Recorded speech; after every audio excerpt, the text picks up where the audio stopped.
Welcome back to another episode of the Girl Stop Playin podcast. It's your favorite homegirl, Coriel, here to encourage you to stop playing with your potential and start working for what you want in life and in love.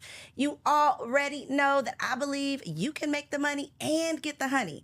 You can have it all as long as you are willing to work. And it's my goal to bring you the information and the conversations to help you do just that.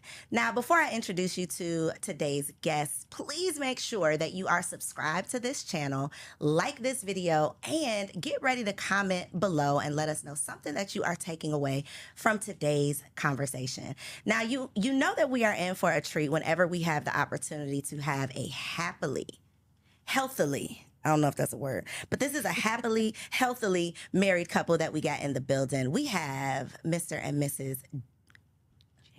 I know that your last name is James, but when I looked at you to say that, I'm like, you know what? I know that your first name is not actually Maddie. Maddie is short for your first name. No, Maddie is the name. So that's the story. So the story is that in this introduction. Go ahead.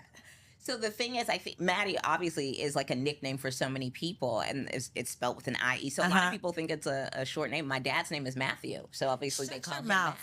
But back in '84, when I was born, they weren't sure if I was going to be a boy or girl, so they were going to name me Matt. But then I came out a girl, so then they came up with Maddie. Yeah. Can I explain myself? Okay, now Maya. I was about to say, now girl, Maya's story is wrong. Maya, okay. my sister, is different. I was like, now if I got this wrong, she's really gonna kill me. Okay. We all just learned something. Okay, so we have the Jameses in the building.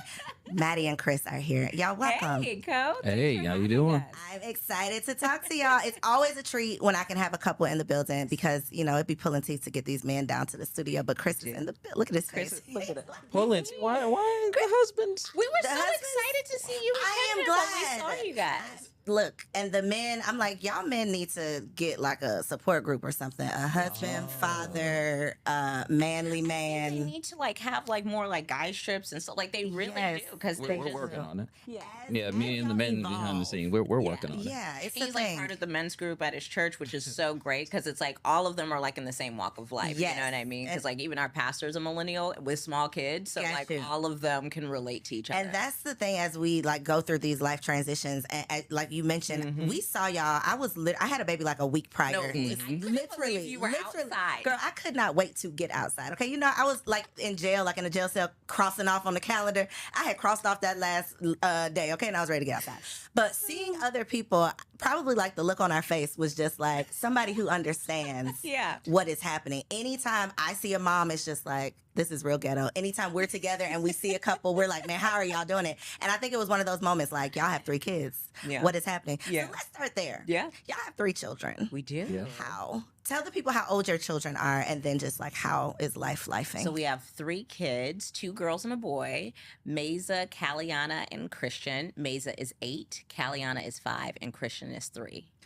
That's kind of wild because I've like seen them grow up. Like, yeah, they pretty much have grown up online. Seriously, so, because you were you when you had your first child. So the people who are like true to this and not new to this, we've literally seen you become a mother and. You say 8, and I'm like, oh my God, how old am I? Yeah. If I've seen people like are upset, especially because Christian, our son, who is our youngest, he was a pandemic baby. He was born on the first day of 2020. He was born New Year's Day. So him and my father-in-law actually have the same birthday. Wow. So it's just funny. So people will see him. They're like, no, this is not the baby because he's 3. And I was like, no. He's grown now. Yeah. So, Chris, was it important to you to try for a son or were you cool with 2 girls? No, I was actually good with 2 girls. Our birth story actually is, you know, we have 3 kids and we have 2 angel babies. Yeah. So by the time Christian came around, Christian was our 5th pregnancy. And so with all of the things that we did to get the 2 here, I was like, you know, whatever you don't have to do this. Yes. If you don't want to, you know? Yes. You don't have to. And because I grew up with like, in like a predominantly male environment, I was like, we cool. Like, we not that cool. Like, Yeah. you know, it's just a boy. Yeah. You know, so really we had a bunch know of them. that. We had a bunch of nephews. I was like, Gotcha. you can. But Maddie had the complete opposite experience. Like, all her mom has five other sisters. It's me and Maya. You know, it's just Yeah. the two of us. So I've never had a brother. A lot of my cousins are girls as well. So I wanted that energy, and then especially because he's right. He did grow up in a predominantly male environment, and I love my brothers-in-law. Like, they're so wonderful, and they have sons, and I love my nephews. And I was like, I would love to have this experience because I've had such a positive one so far. Marrying into Chris's family. So I was like, you know what? Let's try for it. Chris is right. We've had every single birth experience. We had the C-section. I've done the natural, no pain management whatsoever. And then I've had anesthesia. I didn't get an epidural. But we've had all of those. And, that is really taxing. Like, labor is hard. But I really like being a mom. I really do. Okay, we're gonna unpack that statement, and we're gonna get back to that. But I want to kind of circle back around to the birth experience. Sure. I was not aware. Your girl be trying to do a little bit of research, but I was not aware of this. How did that affect your relationship? I think, and are y'all okay with talking about it? For sure. Okay. The reason I really want to kind of go back into that a little bit is because these are those topics that people experience. It's a tough. No matter how you think you're prepared, you can't prepare for that. You can have the best partner in the world and it still be very painful. And when you're the one going through it, if you haven't heard someone else's experience, you're beating yourself up. You're thinking that you did something wrong. Something must be wrong with so what was your experience like? And then if you are at a point where you could possibly either of you offer advice to someone who may go through something similar, how do they get through it? Yeah, I mean, we both have two very different but necessary perspectives, because, I was the only one going through it physically, but, emotionally, that is so impactful to a couple. And I think what it was for me was, I think our first miscarriage, which we had before we had Mazo, was really what gut punched us as a couple, as a unit. That was really, really hard. How far before Mazo? Was that 3 years? 2.5 years or so. Okay. Yeah. And it was in 2011. We got married in 2009. First miscarriage was in 2011. Yeah, and we had her in 2014. Yeah.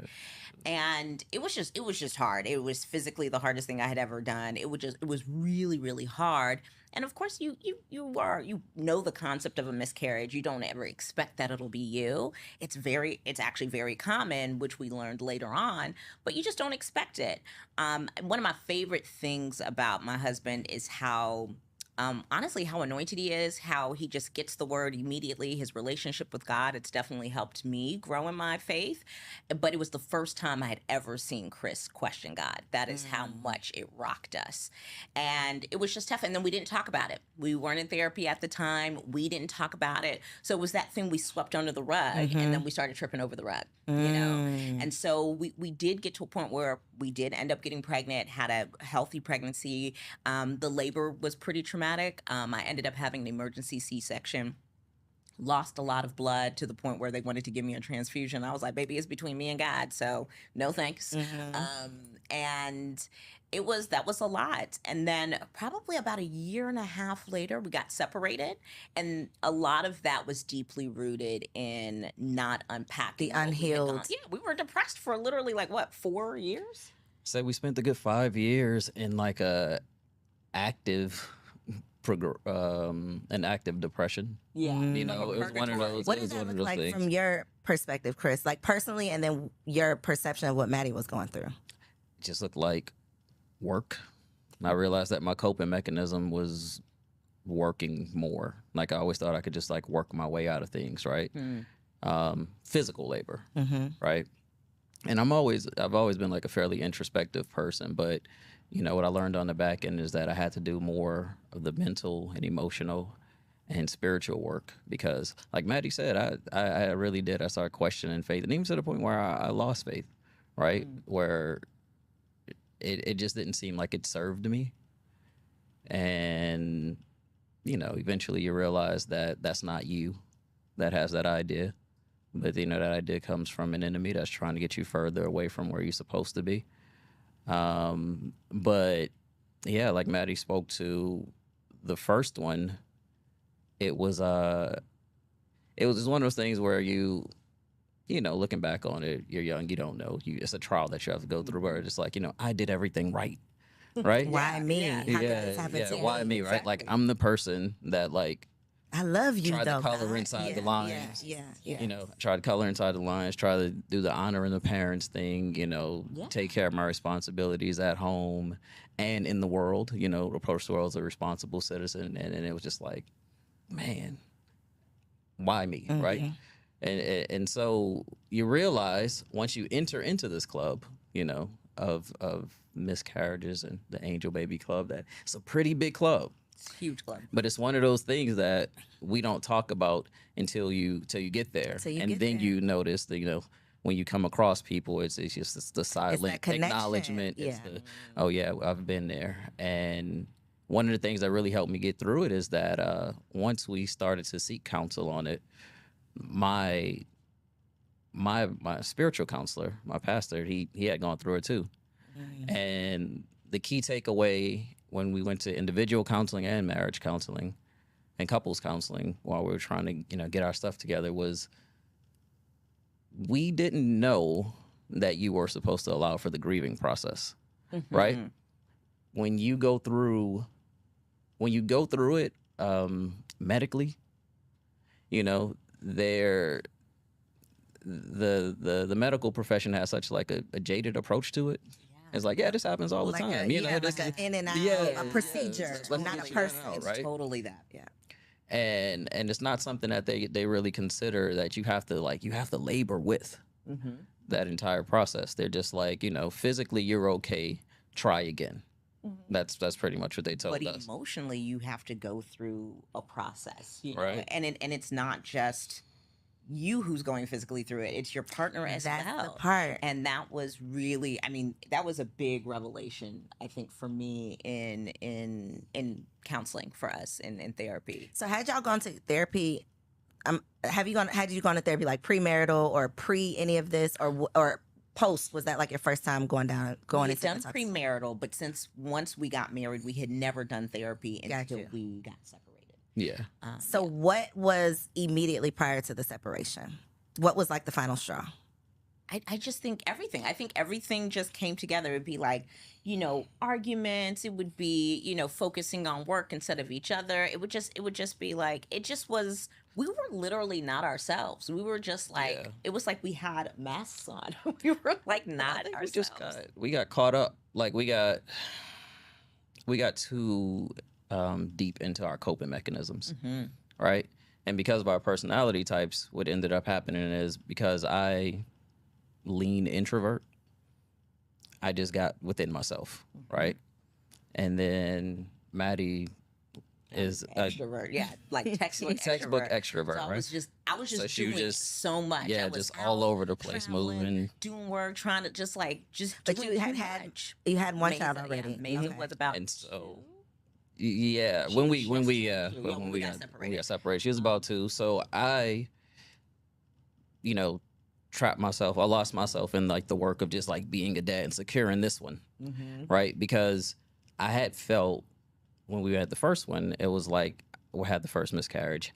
I could not. There's an insecurity that comes in like knowing as a man I couldn't do anything about this. Right? Like I couldn't protect my wife from this. I couldn't protect the baby from this. I'm supposed to be doing this. Right? And so by the time Mesa came, I didn't realize I was kind of like overdoing it in the dad department. Like overcompensating. Yeah. And then with Maddie, because she was just like so like out in the world, because from what we uncovered during therapy is that even though we had the second baby, the pain of the first, like not being able to get it done, it was a lot for her, right? And both I and Mesa reminded her of that. Yeah. And so because I couldn't get through on that end, you focused your attention. Focused there, and we just stopped talking. And I mean, you know, everybody knows the key to the relationship is just like communicate. Yep. But I felt like y'all like walking through the house like I'm passing you on the stairs and I'm not speaking. No, not really. It was just more. But y'all weren't having deep conversations. Yeah, nothing was deep. It was just like no depth. all right, do what you got to do. I see you when I see you. And then it was just, you know, a big argument. one day, and it was just like, it was just like one of us has to leave. I'm the extrovert, so I was already moving a lot. I was like, okay, I'm gonna leave. We were separated probably for about 4 months. Girl, where did you go, girl? I went and I got an apartment, and I got Nowhere really. nowhere. When I say I was literally down the street. Nowhere really. Honestly, I was like, this isn't gonna work if you're always here. If you don't leave. Yeah. You have to leave before you're gonna leave. That was low key kind of hilarious. It was like, we're not even good at being separated. It's like, if you're here every day, then why are we paying a rent? Somewhere. And thank God for our village. I mean, and I talk about this all the time. It makes me emotional, but it was like, the way my mother-in-law showed up for me during our separation, you would have thought she was my mother. And, we're really fortunate because I talk about this all the time. Chris is the only person I've dated whose parents were together. Any boyfriend that I've ever had, his parents were divorced or they were never married and they weren't together. And both sets of our parents are, they're married and coincidentally married the same year. So this year, our parents will be married 43 years? 43. 43 years. So my parents this month, and I think his parents in August. And so, and they're certainly not perfect. I don't say that, but to have an example of what it looks like to work through, to fight through, and to not just throw on the towel. It's really important. And so then when my mom or my mother-in-law advised me, I could take them seriously. It's like, you've done this. Yeah. You've been through some things. You're not just talking to me about what you heard about, what you saw on TV, what you think I should do. That's based on literally nothing. Exactly. And there was also, and I do say this, and I have such a wonderful relationship with my mom. Both of the moms are prayer warriors, thank God. But there was such a level of no judgment from my mother-in-law that literally saved my life. I talk about that all the time. It literally saved my life because when somebody's going through something, they probably already have a level of internal guilt and shame. They're already beating themselves up about it. That any ounce of judgment would have probably broken me down. And so, we did immediately get into, because Chris is about the work. So even though we couldn't stand each other, he found me, my therapist, who ended up being our couples therapist as well. And it was literally prayer and therapy that we got back together. So obviously you all have this child, so I'm sure, so nobody is like, well, girl, just leave. Yeah. What were the messages though? Because so often we're not talking about it, or we're not saying the right things. But I think those examples come from women who have not gone through these things. So they don't necessarily see the need in you fighting for what you have. They don't see the value in keeping this family together. They want to cheer you on your own direction. And that could have led you, in two separate directions. So what was the conversation like with your moms during that time? I think the thing that was really huge, and you see the opposite so many times, on social media, but the number one piece of advice from both my mom and my mother-in-law is that part of why you fight for your marriage is for your children. We have made marriage so self-absorbed, and it's like your marriage doesn't just affect you. My marriage affects my children. It definitely affects your spouse. It affects your children. It affects the family that you've made, right? Like I no longer just have Maya as a sibling, right? I now have 2 brothers and another sister, and actually more because each of his brothers are married. So they're my sisters as well. Mm-hmm. I have nieces and nephews because of their commitment in their marriages. And so this is a ripple effect on various people, right? For me too, personally, the thing I love about us is that we were both willing to do the work more than we were willing to let go of it. Or win the fight or be right. Yeah, exactly. Yeah. Like we were so, even if it was just an ounce, we were more willing to do the work than be right, And I always say that. I think one of the most important lessons I have learned in my 30s, I just turned 39. So I'm like, in my last year of my 30s, what have I learned that has been so profound? And is that I'm more focused on being ready to work than being right. Like being right is so useless. It is. It's so useless. After the 30 seconds of you feeling so proud that you're right, then what do you have? For what, you know? And for me, this was something that was fixable. I understand that there are some people who are in situations that are not fixable. This was fixable. And so I was like, was I going to let my pride prevent me from doing work to fix my marriage, which would have fractured how my daughter would have now seen relationships? That part. And that, you know, because that is the number one place, that's the first place you learn about relationships. And is it worth it? And so I always bring up the Godfather, Kevin Samuels. Don't close out. Don't log off. Listen, stay with me, okay? Chris, for you, I have to ask really quick. Kevin Samuels, yes or no? How did you feel? I'm neutral. Neutral, okay. But I'm just like that on all things, right? You know, I can see all sides of it, but I'm neutral. You could take the good, you could leave the bad, you could see. I feel like he had, in some instances, he had solid messages.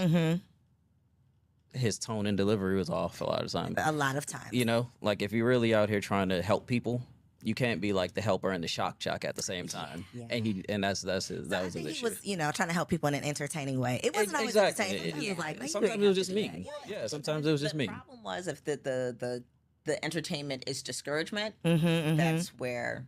That is where the people have the problem. However, the reason I brought him up is because what you just said when you said like this, it's kind of opposite of what we hear on social media. Social media will have you out here broke, baby, without a job, without a man, like girl with nothing, just to be right, on social media, baby, just to be right, just to post, just for Twitter to agree with you for 6 hours. Get out of here with that, okay? But Kevin Samuels was saying a lot of the opposite of what is of what's popular on social media, and one of his messages, like common messages that I heard so many times, is he would call women out on being home wreckers, in the sense of having so much pride that they literally wreck their home, that they're, you know, they're saying there's no good men, they're saying they're making all of these complaints, but they're so willing to walk away. They're so willing to want to be right so bad that they're not willing to do the work. They're so willing to say, I'll figure this out on myself, I can be good all by myself, and not think about you know, not think beyond themselves, not think about their children, not think about the extended family, not think about all that you've built that would literally just be crumbling down if you decide I'm going to selfishly walk away. Now, as you said, there's obviously some extenuating circumstances that, you know, if this is going on and if it's best for you to remove yourself, then do that. This is the context of my situation. Right. You know, this isn't to shame anybody. No, of course not. By any means. But yeah, it just wasn't worth it. When I started adding 2 and 2 together, I was like... Girl, even think about that rent you was down there paying. It's like, the math is not mathing. Me paying my own bills... Let me be clear. Because I need to come on back, Chris. I need to come on back. Was not interested at all. At all. And the other blessing is that Chris really is my friend. Because even through that, like, I would be like on the phone with him, like, this rent is like. I think that was the impetus of everything, man. It was like when it happened, right? When the separation happened, I already went into it like, I'm just not gonna leave you out there. Right, I understand that. Like, this ain't working. Yeah, it was like this ain't gonna. I'm not gonna leave you. Maddie, you are ridiculous. No, Maddie was wilding. Help me in this apartment. I got to leave you. And the thing is, it's like, girl, what you do is wife. Like, you're not good at this. You're not good at this. So, and what he does is husband. So we were out here. We didn't even know how to be separated, Chav. So y'all were like, just fix this. I mean, I think that's the beauty, though, is that if your foundation is friendship, a lot of times you're eventually gonna like tell a joke, or you're eventually gonna like break the side. It's not gonna be that was our issue too early, though. Right? What do you mean? Because I am the point of levity, and I know like it might not seem that way here, but like it was a little too early. Like while Maddie was still trying to argue things, I was like, this ain't us. Like, we don't do this. Like, even in like normal situations, we don't, like, I don't yell at you, you don't yell at me. So I throw in a joke, and she'd be like, I don't want to hear jokes right now. We're supposed to be upset at each other. I was like, you can be upset if you want, but he was like laughing at me. He was like, this is not gonna last. Like, he's like, this is not what we do. Yeah. And what was funny is very opposite of what happened after our first miscarriage. During our separation, he had so much faith, he had so much joy, or at least if you didn't, you surely put on a good front. No, I did, because like I said, I fell so deep into that hole of darkness that once we hit rock bottom and we separated, it came to a point where I had to look at myself and be like, you're either going to be here, or if you want this daughter that you've poured so much energy into, to like get the best out of the situation, regardless of what happened, you got to snap it together. Yeah. So Did that's she why I stay with lean you or heavy. did she go with Maddie? She was with me. Yeah. Okay. So I had to lean heavily into it was she stayed with me, but I will say it was literally us being me, my daughter, my family, and Maddie's family. All like we're gonna work this out. We're standing in the gap because Maddie's grandmother was watching our daughter while I was at work, Okay. and so we was all like, we just gonna stand in So the the gap for family was Maddie still in the family meantime. together. Yeah. But we gotta like we gonna figure it out. Yeah. So were y'all still like going to family functions together? Nah. No. Okay. I was trying my best. A little bit. Okay. Yeah. Okay. I was trying my best to like keep that line of separation. But like I said, Maddie just kept showing up because I needed the space. Okay. No, I did needed the need space. that Like space. I do think that separation, physical. I was in bad shape. I was in bad shape. I'm not gonna lie. Like outside of just spiritually, I had lost like 30 pounds. Yeah, I and had he's like already developed. So you were stressed I out. developed like an ulcer. I was like, I need to not be. I need to not. And he doesn't see drink and and deal smoke. with this, like He eats so I could healthy. like focus on recovering before we can get back into that stuff. So like I did need the I wanna space. say, as a woman whose love language is quality time, and I like to be like all up underneath, on top of my man. The That's fact me. that y'all said Yeah, that's the separation, y'all needed that. That is just like We were in a really bad place. Like now, I am under him all the time, and quality time, Furthest thing. it's the furthest thing. Like we took the love languages quiz, and it's the last thing. But we're together all the time because we run our company together now and all of that. But yeah, at that time it was needed, and I think what I learned from that is, to me, one, I learned that both people have to be willing to do the work. One person cannot work on the relationship, So that was, one blessing. But then two, you have got to grieve, when you go through a miscarriage, you have got to grieve and you have got to let your partner grieve, and you guys pull in the necessary resources and tools, right? Like if you need a spiritual advisor, if you need to go to therapy, if you need to be under your family more, like if your parents don't live, in the same state, go fly and be under them. Like you really need to be nurtured. You know and what we give didn't space mention? to What do you mention? Because I remember when we were talking about tipping point and when we because we were operating at whatever that base level was, but Right. it's the second miscarriage. I was about to Yes, say, It when was did this happen? After Okay. Mesa was born. Yeah, after Maisel was So we had the one before, we had Mesa, then we had the one after. Yep. Second that's what- miscarriage. What? Yeah. Okay. And that's what That is amplified. actually- that is what amplified. So the did separation. you have any postpartum with Mesa? I did. it was I it did. was So I did. So you never it was dealt a with the long grief. Yeah, and it was postpartum long period. because my recovery was so long because of not only having a C-section but the loss of blood. So Mm. I had already deemed myself inadequate, and then that second miscarriage was Just like, did you in. it just like confirmed it, right? Yeah. Which is not a truth at all.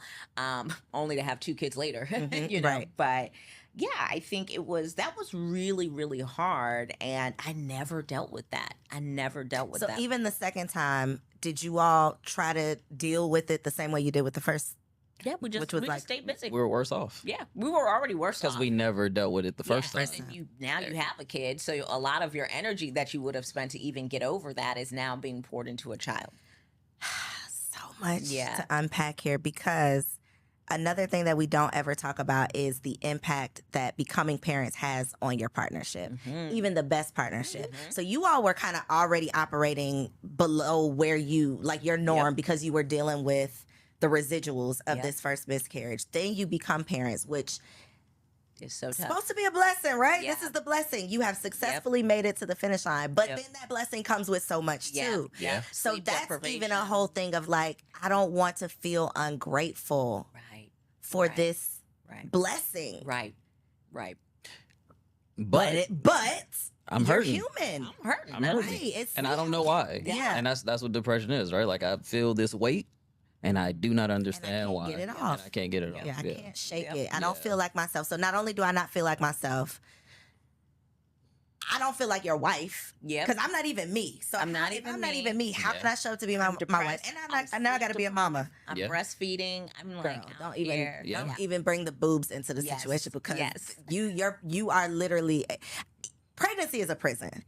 So to break out of prison, and then nurse your child. Maybe to break out of prison only to be like, oh, these The gates shackles have. on my feet. So, girl, listen, it's a thing. It's a whole thing. And that's why anytime I can use this platform to have these conversations, it's like, this is real life. And you don't know until it is your life. Yeah. Like, you don't know until it's here. And you think that you're the only one who's gone through this. It's like, no, girl, this is what they've been doing for ages. It's hard. Yeah. It's so hard. It's hard. It's so hard. So yeah, that was the second miscarriage definitely, like, that's what really made the ish hit the fan, I guess you could say. Because we didn't have it. After Mesa. 11 months. Okay. Yeah, like right at the year. 11 months. We got pregnant at 11 months after Mesa was Yeah. born. Also, I add, this is then I also got fired from my 9-to-5 and had transitioned into Full-time. blogging and creating full time. Between Mesa and the second? Yeah, Mesa was 2014. 9 months. Okay. Yeah, so 2015. So actually, today, to the day is actually It is, huh? what, 8 years ago? Wow. Yeah, 7 years ago. So was dealing with that. So like life change after life change after life after life. I mean, literally. And we had a lot of those, like when we first got married, and we didn't understand, what that would do to us, because we were young and in love, and ready to face the world. But we had a lot of serious life changes and like grief causing traumatic events early on. I'm like, we just got good at marriage like 2 years ago.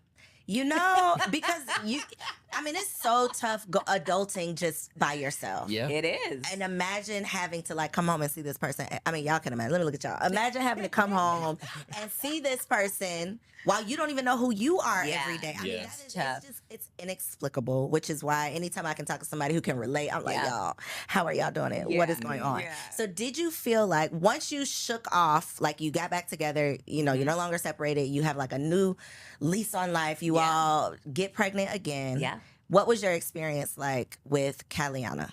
Caliana's pregnancy was literally miraculous in all the ways, and so the reason why I had such a really hard pregnancy with Mesa and why I had the 2 miscarriages was because of fibroids.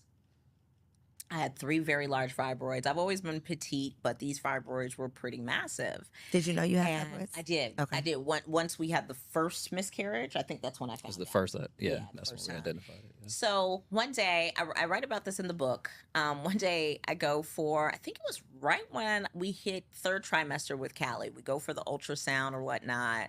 And, we see her, we hear her little heartbeats. Everything's cool. But then the nurse is still looking, and I'm like, well, girl, is everything okay? Because we thought we were ready to go. Girl, the silence. Yes, I'm like, so she's like really looking. So I'm like, I'm concerned, but I know everything's cool and stuff like that. So I'm like, what's wrong? She's like, this one fibroid that you have had the entire pregnancy is just no longer here. She's like, I have been doing this for 18 years. She's like, she's like, it's not there. She's like, I'm triple checking. That's why we're still here. She's like, it is literally just not there. And I remember because we had been actively praying, like I had even gone vegan after having Mesa for, I think maybe like 3 or 4 months to see if we could help shrink them or whatnot. And actually in each and every one of my pregnancies, I went through what they call fibroid degeneration, where the blood was actually cut off from each of my fibroids, which doesn't necessarily happen for everybody. And so that could also cause, to shrink. But one of them just completely disappeared in Caliana's pregnancy. And never came back.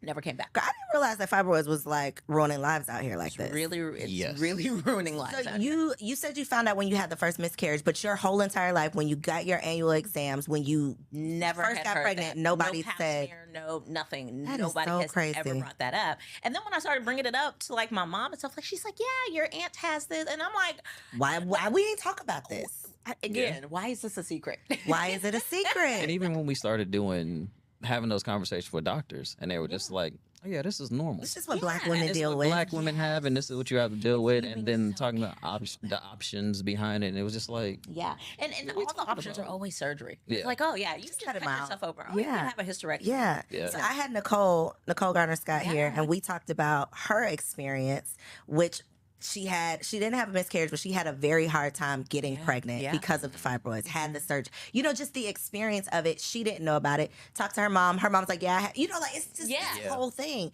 So literally last week, I don't remember who it was, but someone posted on Instagram that they had a hysterectomy. They had to get, and the number of women in the comments that were like, yeah, I had mine last month. Yeah, I'm scheduled for 2 weeks. It's just like the fact that so many women are going through this and they obviously don't have very many people in real life to connect with because they're right here on the internet.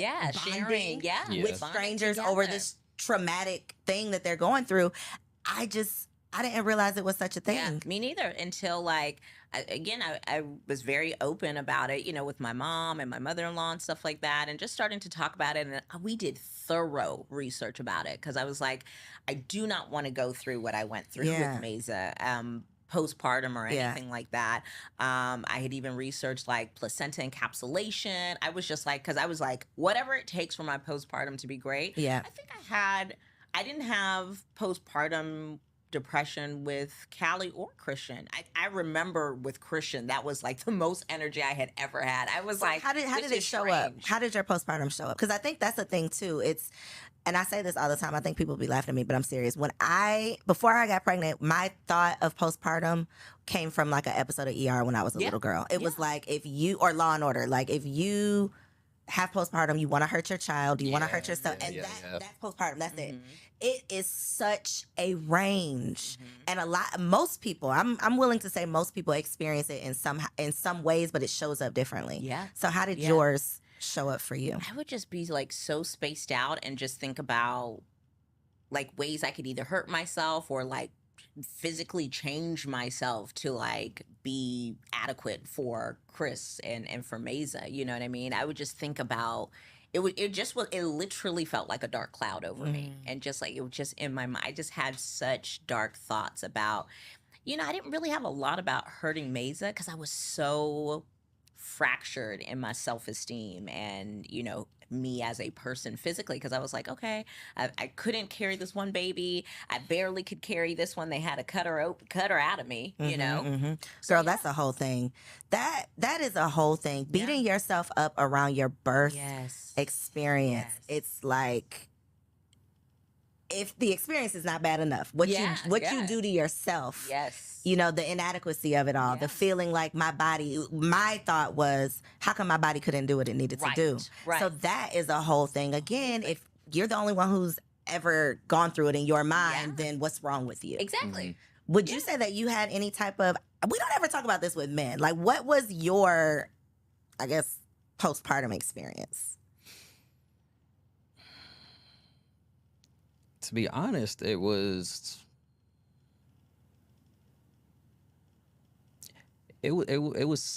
sadness, right? It was a sadness that, again, that came with the fact that like there's nothing I can do about it. Like our emergency C-section was heavy, and then later to find out that it was unnecessary. Yeah, that's what it was like.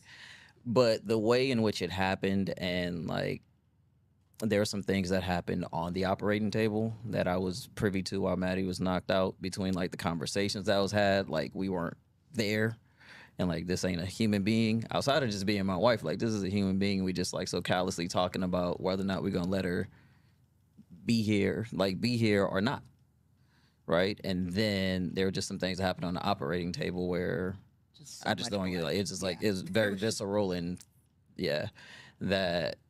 And then to watch her come through it, or try to get through it, it literally took us 6 months or so until she could like move around. Wow. Yeah. Right? And then that her lull or her funk that she was in was about another year. And in that space and time, we got pregnant again. We got pregnant again. Then we had, miscarriage. And so I was just like, I was tired, one, because, I'm heavy into the parenting of a newborn.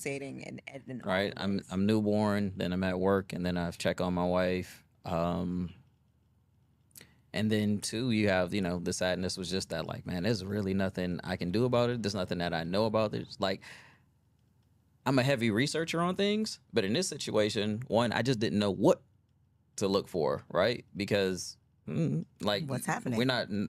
We hadn't left the house yet to run into those people to like be like, hey man, I know what you're talking about, or to start there. So Yeah, that's what it was. I tried my best to be as upbeat as possible and provide space for Maddie to feel everything that she was gonna feel, and physically, I tried my best to, soften the burden of the load of whatever I could, but I can't breastfeed, so That part. Yeah. especially in the Ooh, middle of the sure night, wish y'all right? could. Like if you're in the, like if you're already in a physically depressed state, it's like you need to sleep. Yeah. And in the middle of the night, you're not sleeping. Not So sleeping. there's nothing I can do about Yeah. that except like hand the baby over and rub her It's your back. first baby, so you're So- trying to do everything perfectly. Like I'm like pumping in the middle of the night. I'm trying to make sure like everything. It was really, really hard, really hard.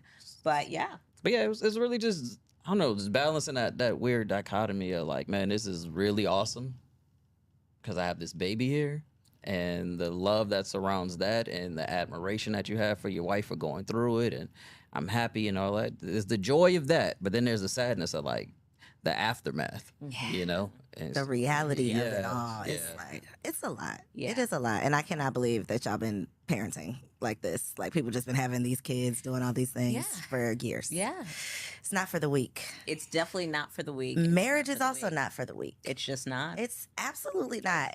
I mean, when it's good, but it's not always good. And so I love that you all can represent wholesome, and I'm going to say healthily, happily and healthily, wholesome marriage that's not just picture perfect. It's like, yo, life be lifing. Mm-hmm. We are navigating it as best we can. Absolutely. We're trying to maintain a friendship. We're trying to raise good people. Yes. And that's really what it comes down to. So as we conclude, I would love for each of you, Maddie for the women, Chris for the men, for the wives and for the husbands, to just share a word of advice that you've learned through marriage that you can share with someone who might be going through it right now.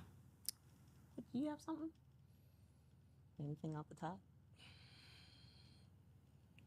This is the one thing I always say, like husbands, where am I? My Right camera? here. Right here? Okay.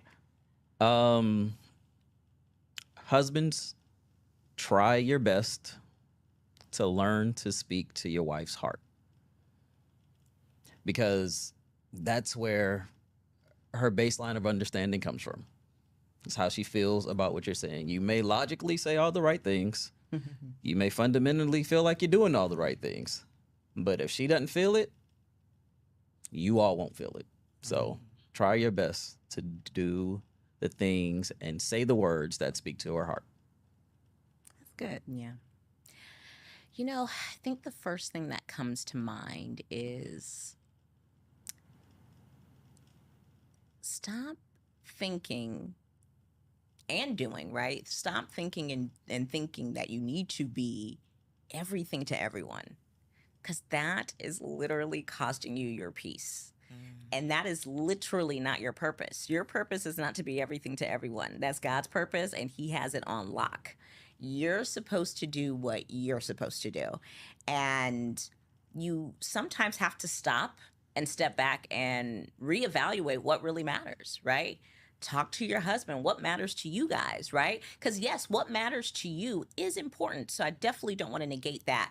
But if you're in a marriage, it's what's important to you guys, right? We don't need, respectfully, you don't need a bunch of third party opinions, right? I'm the only person married to Chris. Chris is the only person married to me. I respect what my parents have to say. I respect what my therapist has to say. But at the end of the day, we are making decisions together as a couple. I don't care how social media thinks, what they think about my marriage. If they think it's great, cool. If you don't, that's cool too. You know what I mean? I'm okay with not pleasing everyone around me as long as my husband is at peace with me and I'm at peace with him. So stop trying to be everything to everybody or trying to make your marriage seem like it's an example for others. That's not what your marriage is. It is not a tool. It is supposed to be your safe haven. And do whatever it takes for you and your spouse to feel safe with one another. I love that. I love that. Cannot let you leave though, Maddie, without telling us about Everyday Magic. Yes, please get Everyday Magic, The Joy of Not Being Everything and Still Being More Than Enough. It is my book, available on Amazon, Barnes & Noble, Books A Million, pretty much wherever books are sold, Target.com. And it really, I talk about, our story in the book, and I really talk about how to navigate the work of every day, because it's a lot for, it's a lot for all of us, but of course, as a wife and a mother, I speak from that perspective, how my faith has helped me. And just like sometimes you forget because you got so much going on. So it's pretty much like a big reference book of like, hey, here are the appointments you need to make, monthly, yearly, weekly. So practical information. Yeah, it's really a practical approach to everyday life. So I hope you're encouraged when you read it. Check it out. I read it on Audible, but get the physical book too so you can highlight some stuff and reference it. I love it. I just love y'all. We got to hang out in real life with people who do y'all have a lot of couple friends? We do. Because do they come from church? That's also the key though. Or no, have you couple friends? Yeah. Okay. Yeah. We're learning that. Well, the key is like in marriage and in parenting, you gotta do life together, man. Yeah, you need peers. You gotta find people at your same level when you gotta do it together. That doesn't mean that everybody's privy to the inner workings of your marriage. Yeah.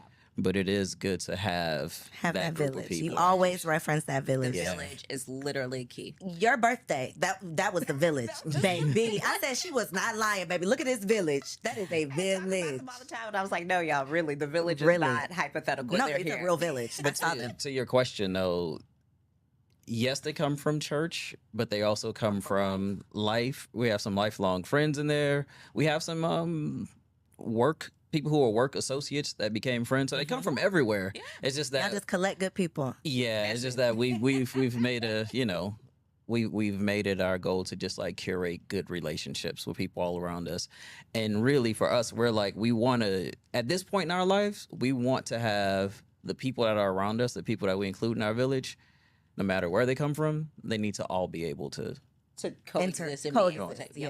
Instead of having those pockets. Yeah, exactly. Like when we were Which is why 8 people were at my house for the birthday. They were. It was beautiful. That was beautiful. And I love that, not just for you, but for your kids. Yeah. And I know y'all have a big family, but the extended village is just like. The extended village. I love that for y'all. Yeah. Invite us next time. All right, y'all. Thank you for tuning in. I'm going to let y'all know if I get that invite. Okay. Check my stories. Thank y'all for tuning in for another bomb episode. Be sure to grab a copy of Maddie's book. Chris, I don't think Chris got no Instagram. You find Chris on Maddie's page, okay? He'll be on there, okay? That's where he'll be. I love y'all. Appreciate you for being here. Thank you for being an example. Thank you for being so transparent because I haven't even looked at my notes. We didn't talk about nothing that I thought we were going to talk about. Chris did it. That was Chris. Chris took us down that detour and I appreciated it. Yes. He's like, I did. You did it. Thank y'all for tuning in. See you on the next episode. If you enjoyed that episode, make sure you subscribe to the channel so you don't miss out on any upcoming content. And take it a step further and go ahead and join our private community over on Patreon because it comes with some pretty bomb perks, including early and discounted access to our upcoming events, behind-the-scene exclusives with some of your favorite guests, the opportunity to call in on an upcoming show, the chance to vote on topics and guests for brand new shows, and I'm even giving you unlimited access to my vault of business classes where I'm teaching you everything from Airbnb to developing digital products and everything in between. And you can get access to our Patreon for as little as $5 a month, okay? Get in where you fit in, and I'll see you on the inside. Peace.